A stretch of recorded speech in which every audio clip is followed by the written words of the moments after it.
international crowd here. Have we got any Polish women here tonight? Raise your hands if you're from Poland. Make a noise if you're not. International people. Beautiful day today, wasn't it? Beautiful first sign of spring. But I've got to tell you guys, the winter's been pretty tough for me. I've been feeling depressed a lot of the time. And a couple of days ago, I ran into my Italian friend, Giancarlo. And I'm usually quite an upbeat person. Whenever people ask me, how you doing? I say, I'm great, how are you? And so on. But I wasn't having a good day when I ran into Giancarlo. And he said, hey, Julian, how you doing? And I said, usually I would say, I'm doing great. And I said, you know, I'm okay. And he goes, hey, Julian, don't be bullish. Don't be bullish. Polish people have a tendency to complain, don't they? It's not easy being Polish, but it's not easy being homeless either, is it? Are there any homeless people here tonight? Probably not.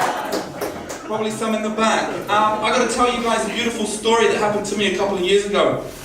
I was living in Poznan at the time. I was a poor student and we were going through one of the toughest winters for years. This was about 10 years ago. It started in November, finished in November. Honestly, it started in November, finished in May. It was one of those like 6-month winters, a lot of snow. And at the time I was walking in shoes that were wet. The whole time they were wet. This meant I was getting a cold. You know, I had to walk in snow and I couldn't afford any new shoes at the time. So I called up my brother Chris. I said, Chris, bro, can you send me, I know I've got some shoes in Warsaw, could you possibly send me some winter shoes, you know, via train? He said, no problem. So I went to the train platform to pick up these shoes, you know, via one of the ticket inspectors. So I went up to this guy, he gave me the shoes, I paid him, and it was so cold at the time and my feet were so wet that I decided to start changing my shoes at the platform. So I started taking off my shoes, I started, you know, taking out the new ones, and while I was doing so, a homeless man approached me. He looked like he was about 30, and he came up to me and he said, excuse me sir, what will you be doing with those other shoes? And I said, you know, I don't know what I was going to do with them. To be honest with you, you know, they're wet, they're not very good for winter. And he said, well, you know what, they're better than my ones. And I looked at his shoes and he had these wet Adidas shoes. And it broke my heart and I said, you know what, if you want, you can take them. And when he heard that, I saw the happiest person in the world. And when he became happy, I became happy. I had this amazing epiphany about how good it is to give. When I tell that story after a couple of years, I realized that maybe I should have given him the new shoes. You know what I mean? It would sound better, wouldn't it, if I gave him the new ones?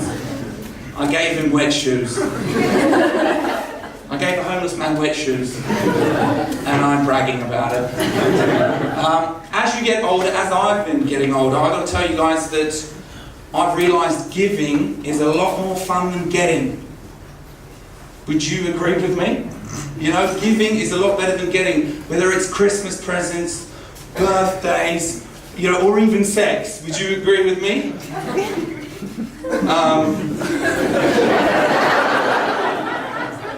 Later. If we were to actually ever meet, I'm pretty sure that at some stage you'd probably ask me, you know, the normal question, where I'm from. And I would tell you a country that would make you want to marry me. You know what that country is? It's the Ukraine. Yeah, you thought you were getting my passport. I'm getting yours. I'm going to flip it on you. In all honesty, the country that I tell people I'm from is Australia.